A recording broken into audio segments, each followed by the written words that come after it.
It's the night before Christmas, and there's a story to tell, a tale teaching all of us the truth of the Christmas spirit.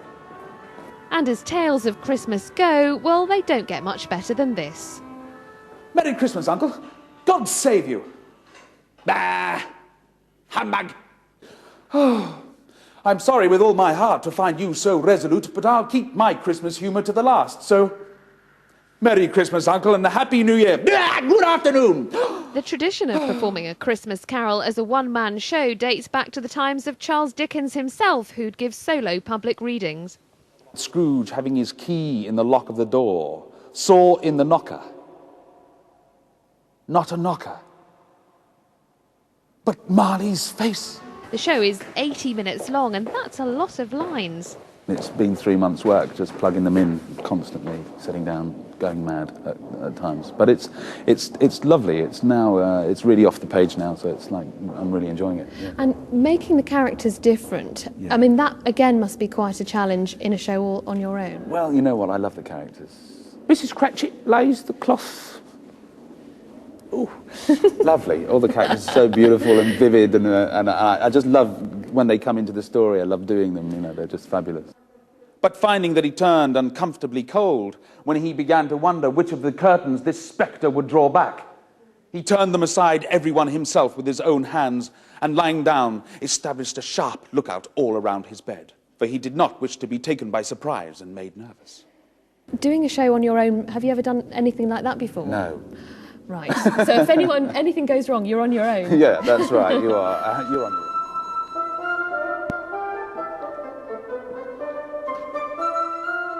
Marley was dead.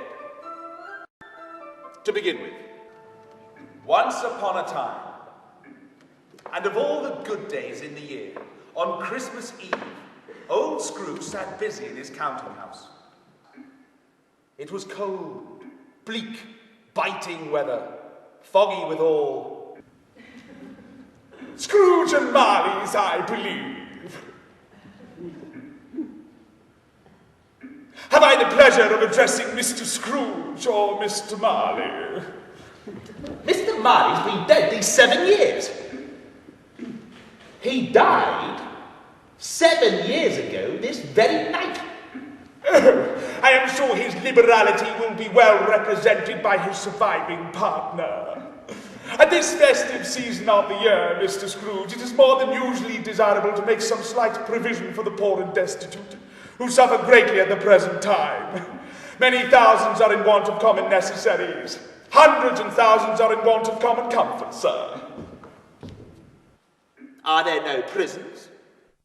Then let any man explain to me, if he can, how it happened that Scrooge, having his key in the lock of the door, saw in the knocker, without it going through any intermediate process of change, not a knocker,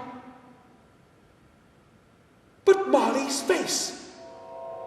Running to the window, he opened it and put out his head.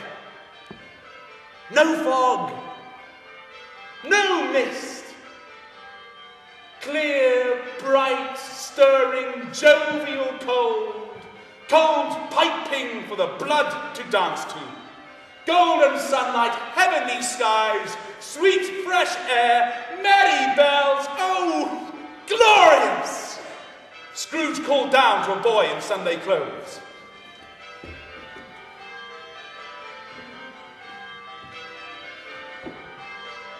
What's today, my fine fellow? Today? Why, it's Christmas Day. Oh, it's Christmas Day. It was always said of him that he knew how to keep Christmas well, if any man alive possessed the knowledge.